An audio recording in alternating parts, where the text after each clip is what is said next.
Bonjour et bienvenue dans la salle 1, votre podcast cinéma. Ouvrez grand vos oreilles, attrapez un pot de popcorn et installez-vous bien confortablement. La séance va bientôt commencer. Et bonjour tout le monde. Comment ça va? Bienvenue dans la salle 1. Salut Sébastien. Écoute, à fond. Ça, j'en doute, on est tous les deux très malades aujourd'hui, mais on est là pour vous présenter Salle 1, le podcast cinéma. On est en PLS. Mais la bonne nouvelle, c'est que on en fait une par semaine maintenant. C'est la première du nouveau format. C'est vrai. On est le 15 mai 2024. C'est la première du tout nouveau format, le format hebdomadaire. On est très content de vous retrouver toutes les semaines dans vos oreilles. Mais qu'est-ce qui change finalement cette semaine? Hein? Eh ben rien. Rien du tout. C'est un nouveau format. C'est un nouveau format, mais qui est tout pareil. Exactement. On va quand même pas changer d'équipe qui gagne. Tu as tout dit. Et voilà. Bon, allez Sébastien, on part pour l'épisode 9. Allez, on est parti. Et ben c'est parti, on commence tout de suite avec l'avant-séance. Salle 1, le podcast. Et aujourd'hui, nous sommes le mercredi 15 mai 2024. Et au cinéma en France, vous allez pouvoir retrouver le film Rokia. C'est un film de Saïd Belktibia. Alors, c'est sa deuxième production de toute sa life. Il a déjà fait une production pour Canal+ pendant la Covid qui s'appelait 6 fois confiné. Et je pense qu'il n'avait produit qu'un seul épisode, d'ailleurs. Donc, c'est son premier long métrage. C'est avec des noms très compliqués à l'affiche comme Golshifteh Farahani, Amin Zarioui et un autre un petit peu plus facile à dire et qu'on connaît bien, Jérémy Ferrari. Ah, je connais ça. Et oui, Jérémy Ferrari, l'humoriste que tout le monde, que la France connaît en tout cas, qui se retrouve pour la première fois dans un long métrage. J'ai hâte de voir ça pour le coup. Et donc, dans ce film, Jérémy Ferrari joue un rôle important. Hein. Tous les trois personnages ont un rôle principal et le pitch de ce film est le suivant. Nour vit de contrebande d'animaux exotiques pour des guérisseurs. Lorsqu'une consultation dérape, elle est accusée de sorcellerie. Pourchassée par les habitants du quartier et séparée de son fils, elle se lance alors dans une course effrénée pour le sauver. La traque commence. De l'autre côté de l'Atlantique, et oui, parce que maintenant nous allons donc vous recommander un film en France avec les dates françaises, mais aussi un film au Canada avec les dates canadiennes. Donc de notre côté de l'Atlantique, on va retrouver le 17 mai, car les sorties sont le vendredi ici, Amis imaginaires. C'est la version originale anglaise de If ou de Blue et compagnie pour d'autres pays francophones. C'est réalisé par un tout petit réalisateur, il s'appelle John Krasinski. Je connais pas. Tu connais pas? Pas du tout. Alors je vais te donner quelques titres comme ça. Sans un bruit. Je connais pas. Sans un bruit 2. Connais pas deux. Ah d'accord. Bon, il en a fait plein d'autres. Hein. On a aussi Jack Ryan. Et puis alors, il a aussi été producteur délégué sur The Office, une petite série qui a pas trop marché. Jamais vu. Donc, ce film, il met en scène des tout petits noms du cinéma hollywoodien. Phoebe Waller-Bridge, Emily Blunt, Ryan Reynolds, Matt Damon, Sam Rockwell et John Krasinski lui-même également à l'affiche. Et de quoi ça parle? Eh ben, à la suite d'une expérience difficile, une jeune fille commence à avoir des amis imaginaires qui ont été laissés pour compte à mesure que leurs amis réels ont grandi. Moi, ça me hype totalement ce film, j'ai très envie de le voir. J'ai vu la bande-annonce, je suis totalement fan, c'est en prise de vue mixte, c'est à moitié animé, à moitié dans la vraie vie. J'adore ce type de film, j'ai hâte de le voir et je vous encourage à aller le voir, c'est le 17 mai au cinéma au Canada et un peu plus tard je pense en France. J'ai hâte de le voir, c'est vrai qu'il a l'air vraiment intéressant, ce mix entre la réalité et l'animation finalement. Et je trouve que ça fait des films vraiment spéciaux et de qualité d'habitude. Oui, on pense à Space Jam notamment. Notamment. Et c'est tout pour l'avant-séance. Je vous propose tout de suite d'enchaîner avec la séance. Salle 1. Et aujourd'hui dans la séance, on vous chronique toujours 2 films, ça ne change pas. Chacun un film, vous allez donc avoir 2 fois plus de recommandations, messieurs, dames, maintenant que nous sommes hebdomadaires. Et Sébastien, cette semaine, va nous parler de Vermine, le merveilleux film de Sébastien Vanissek. Et moi, juste après, je vous parlerai de Marilyn et son juge, un autre film français. Et Sébastien, à toi la parole. Donc Vermine, comme tu l'as dit, réalisé par Sébastien Vanissek et coécrit avec notre cher Florent Bernard Flaubert, qui a d'ailleurs réalisé son premier film il n'y a pas longtemps, Nous les le roi. On en reparlera quand il sera arrivé au Canada celui-là, mais on a le temps. Ah ouais, on a hâte quand même.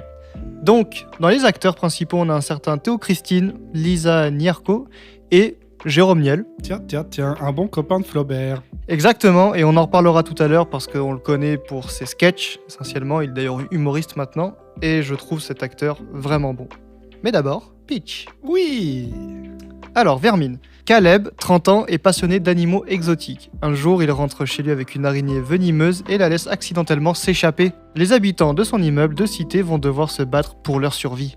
Voilà, pitch très court, mais extrêmement bien résumé finalement. Parce qu'on est sur un espèce de... Tu me dis si je me trompe, mais on est sur un huis clos, on peut appeler ça comme ça, mine de rien. Parce que tout se passe dans un bloc HLM de la ville, tu me l'avais dit, je sais jamais. C'est pas annoncé dans le film, mais moi je le reconnais, c'est un bloc de Noisy-le-Grand. Noisy-le-Grand, c'est ça. Ok, le film a été étrangement pas si bien reçu sur IMDb, il est qu'à 6,5 sur 10.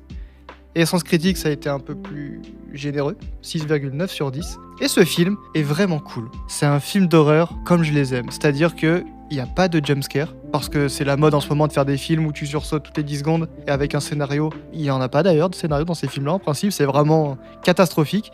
Là, il y a quand même toute une histoire d'amitié, de beaucoup de choses qui se passent autour de ce film-là, autre que des araignées de partout, même si c'est évidemment le thème principal. Et c'est vachement bien fait aussi, je trouve. C'est très bien filmé, mais les araignées, on s'entend qu'ils sont pas allés chercher des araignées par milliers, surtout que certaines font la taille d'une bagnole. On s'entend que c'est de la CGI, mais c'est de la bonne CGI, je trouve. Hormis peut-être une explosion, vous comprendrez. On sent qu'il y avait plus trop le budget, mais bon, c'est un film à petit budget. Mais je sais pas ce que t'en as pensé toi, mais on est tenu en haleine tout le long du film en fait. Moi, c'est vraiment, je pense, des dernières années, un de mes films d'horreur préférés, depuis Midsommar et Hérédité de Ari Aster.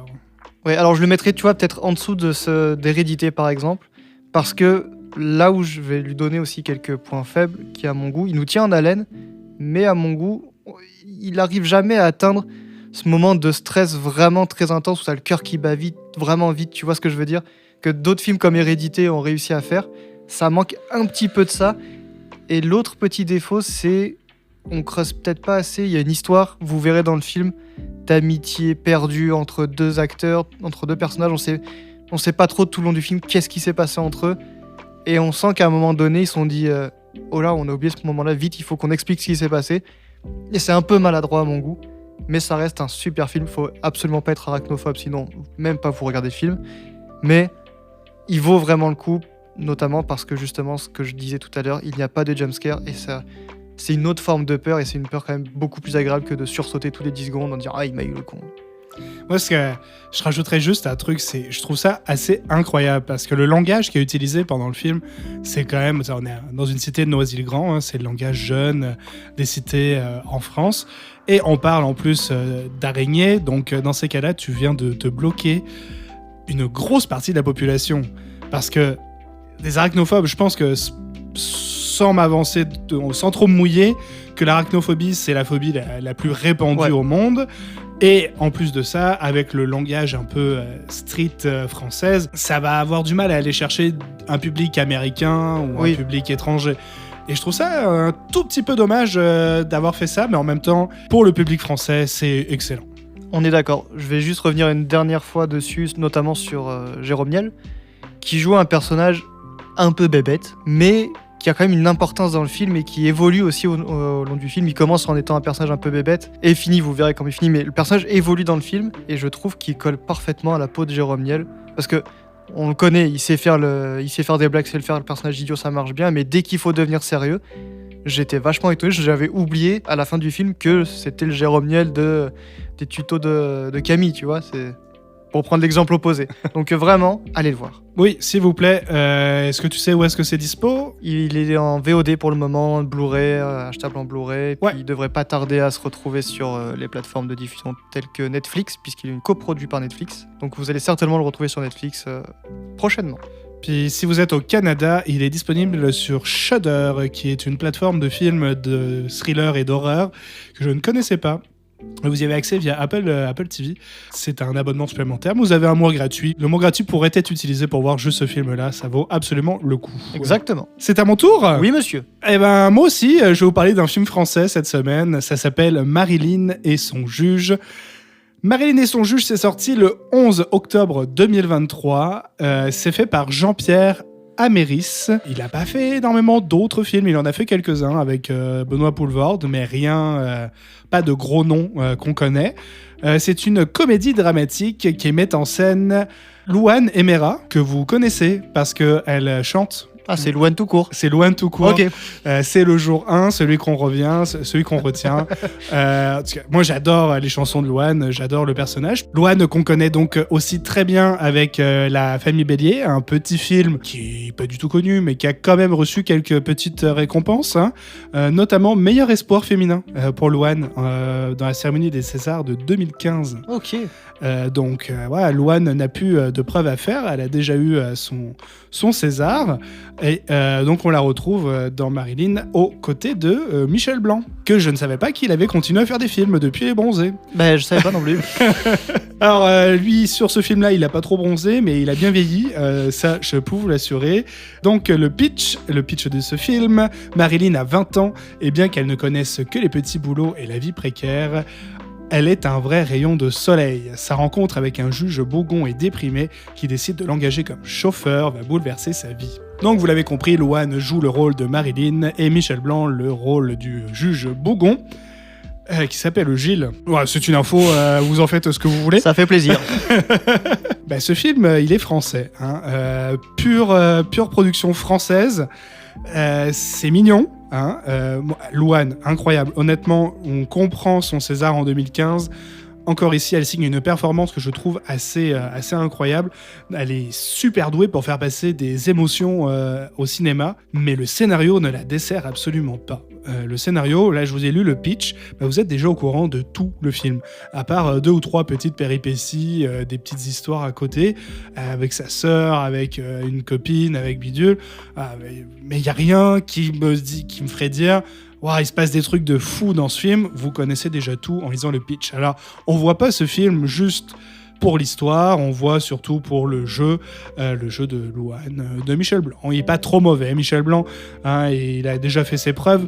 Maintenant, c'est pas sur ce film-là qu'on va le trouver si performant que ça. Ouais. Donc c'est quand même un film qui a 4,6 millions d'euros de budget, c'est pas un énorme budget. Tout a été tourné au Havre, d'ailleurs le réalisateur a dit « Le Havre, c'est un personnage du film ». Donc vous savez maintenant que au casting, on a Louane Emera, Michel Blanc et la ville du Havre, avec Édouard Philippe en arrière-plan. Non, c'est une blague, c'est juste qu'il est maire du Havre. Et c'est un truc un petit peu rigolo, mais c'est produit par Canal+, Ok. et Disney+.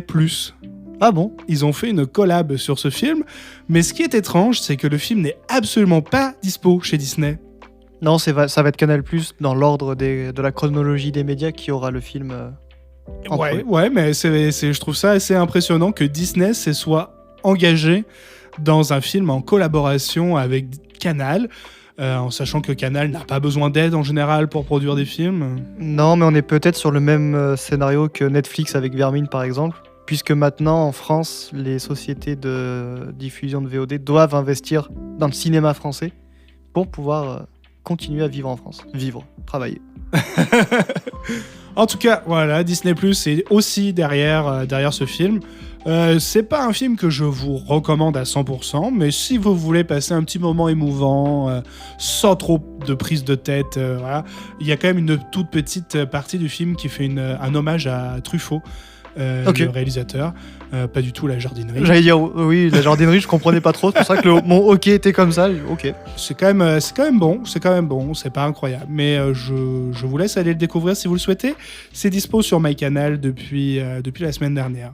Donc si vous êtes abonné à MyCanal, allez-y, mais si vous n'êtes pas abonné, ne vous abonnez pas pour ça, mais pour plein d'autres choses. Exactement. C'est la fin de nos chroniques de la séance, Sébastien. Je pense qu'il est temps de passer au générique. On est parti. Alors c'est parti pour le générique. Salle 1, le podcast. Et donc aujourd'hui dans le générique, on va parler année de naissance. Exact. Comme on le sait, il y a des films qui nous marquent en fonction de leur année. Hein, on sait avec les Césars, avec les Oscars, toutes les récompenses. Et il y a toujours les films qui ont marqué une année en particulier pour les spectateurs et pour la presse. Et c'est aujourd'hui, on va donc parler de ces films-là, mais en fonction de nos 2 années de naissance. Donc moi, je suis né en 1998, et toi, Sébastien, Tout pareil. avec quelques années de plus. C'est bon. 1992, je vais le dire à sa Exactement. place, Super. il assume pas. Donc on va reprendre le top 5 selon Allociné. On s'est mis d'accord sur la source, le top 5 des films selon Allociné de notre année de naissance.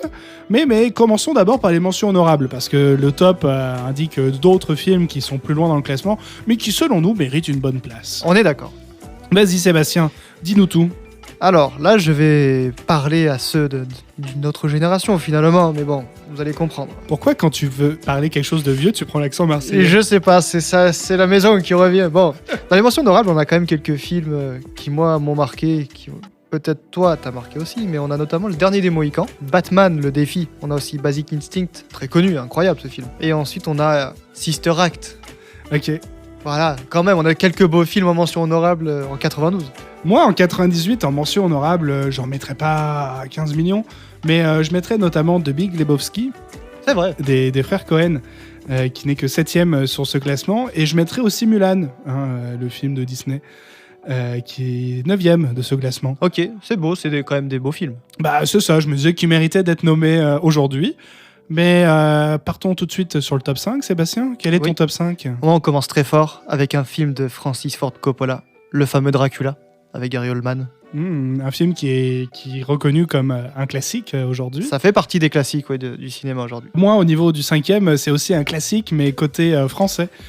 C'est un autre Francis qui l'a réalisé, c'est Francis Weber. Et c'est Le Dîner de cons. Avec Thierry Lhermitte. 98, ok, 98 ce film, incroyable. Ouais, on s'attend pas. Des fois, tu te dis, ce film-là, je l'aurais jamais imaginé en 98. Parfait, passons au top 4. Quel est ton top 4, Sébastien ? Et vraiment, on va faire un premier film d'animation, Porco Rosso de Miyazaki. Miyazaki, déjà en 92. Eh oui, déjà. Et je m'y attendais pas à ce que Porco Rosso soit de cette année-là. Je pensais un peu plus récent que ça, mais comme quoi. Ah, moi, je l'ai pas vu, mais l'avantage d'un film d'animation, c'est que ça vieillit pas tant que ça. On voit des vieux films d'animation, des vieux Disney. Alors c'est sûr, quand on regarde Blanche-Neige, qui est le premier Disney, on se dit, ouais, lui, il a vieilli, tu vois. Mais je sais pas, moi, je regarde Le Roi Lion, je regarde Mulan, et je me dis que ça aurait pu être un film d'aujourd'hui. Et toi, c'est quoi ton top 4 Eh ben, mon top 4, c'est un film que vous connaissez absolument tous. Ce film-là est né 5 jours après moi, et c'est The Truman Show. Ah, quel film incroyable. Le film de Peter Weir avec Jim Carrey. Je me dis que s'il est que 4ème, le numéro 1 doit être incroyable. Vous êtes pas prêts, restez jusqu'au bout. C'est pour Waouh. le listen time. Ton top 3, Sébastien. Alors moi, on va faire un film que j'ai personnellement moins aimé. C'est Impitoyable de Clint Eastwood. Western, c'est un western un peu dramatique. Comme il faisait beaucoup à l'époque, je suis moins touché par les westerns de manière générale. Donc moi, personnellement, c'est pas un film qui m'a vraiment marqué. J'aurais peut-être inversé avec un Dracula, par exemple. Ok, bah, je ne connais absolument pas. Moi, de mon côté, c'est un tout petit réalisateur qui a fait le film qui est en 3e position. C'est Tonton Steven. Oui, Jobs. Non, Steven Spielberg. Son film Il faut sauver le soldat Ryan. Ah ouais. Et oui, ben oui. Et celui-là, il est né 23 jours avant moi. Ok. 24, pardon, parce qu'il y a 31 septembre. Non, il n'y a que 30 septembre, donc 23. Il est sorti le 30 septembre 98 en salle. Ok. Ton top 2, Sébastien ? Top 2, on retourne en animation chez le grand Disney avec tout simplement Aladdin. Aladdin, 92. Bah, tu vois, si on relance le débat, pour moi, Aladdin, je le mettrais pas du tout en 92. Il a absolument pas vieilli, je trouve. On le sortirait en 2000, tu m'aurais dit 2010, ça m'aurait pas choqué, quoi. J'aurais peut-être pas allé jusque-là, mais ouais, fin 90, tu vois, mais non, il a vraiment pas vieilli. Bah écoute, moi de mon côté, mon top, on en est au combien ? Top 2 Top hein 2, top 2. Top 2, American History X, Très grand film aussi. que je n'ai pas vu. C'est Tony Kai avec Edward Norton. Et bah lui, c'est compliqué, ça date, mais il est pas né le même jour que moi, donc ça m'intéresse pas. et on est déjà arrivé au top 1 là. Ouais, et là, top 1, il y a du grand, du très très grand. Moi j'ai un peu honte parce que j'ai pas vu mon top 1. Ah, alors moi, c'est un Tarantino, Ok, et c'est Reservoir Dog. et je l'ai vu celui-là. Et celui-là est incroyable. Ouais. Alors, mon tout premier Tarantino. T'as bien commencé. J'ai- Notamment grâce à l'année. Bah c'est ça, Eh ouais. oui, 92, une si belle année. Et moi de mon côté, c'est La vie est belle ou La vita è bella. C'est un film italien de Roberto Benigni. Mais par contre, je l'aime bien parce que lui, il est né la veille de moi. D'accord. Il est sorti le 21 octobre. Fou ça. Alors que moi, je suis arrivé le 22. Ce qui fait qu'il y a quand même pas mal de chefs-d'œuvre au mois d'octobre de 98 entre La vie est belle, je sais plus quel autre film, et moi. Super. Bah, je te rassure, je ne l'ai pas vu non plus. La vie est belle. Ça me rassure un peu. J'avais un peu honte de me dire, j'ai pas vu le top 1 de mon année de naissance. Mais si tu ne l'as pas vu non plus, ça me rassure. Moi, mon numéro 1, c'est le Truman Show quand même. Donc, Ouais, dans mon cœur, égal. C'est pareil. C'est The Truman Show, c'est vraiment un de mes films préférés. Ouais. C'est un chef-d'œuvre, il faut le dire. Donc voilà. C'est ça pour notre top 5 de nos années de naissance, Sébastien. bah voilà, ça clôture plutôt bien notre émission finalement. Et vous, en quelle année êtes-vous né? Quel est votre top 1 de votre année? Dites-le nous dans les commentaires de ce podcast, que ce soit sur YouTube ou sur Spotify. Ça nous intéresse de le savoir. Puis alors, n'hésitez pas aussi à partager, parce que maintenant qu'on est là toutes les semaines, la notif, elle va débarquer tous les mercredis matins sur vos téléphones cellulaires ou portables pour nos amis français. Et il faudrait pas louper ça, ce serait dommage. C'est la fin de la salle 1. Bah ouais. Cet épisode 9 est terminé. Messieurs, dames, on se retrouve, et pour la première fois, je peux le dire, la semaine prochaine. Incroyable. Dans la salle 1, le podcast cinéma. N'oubliez pas de ramasser vos déchets et de suivre le panneau sorti en bas à gauche de l'écran. À la semaine prochaine. Salle 1, le podcast.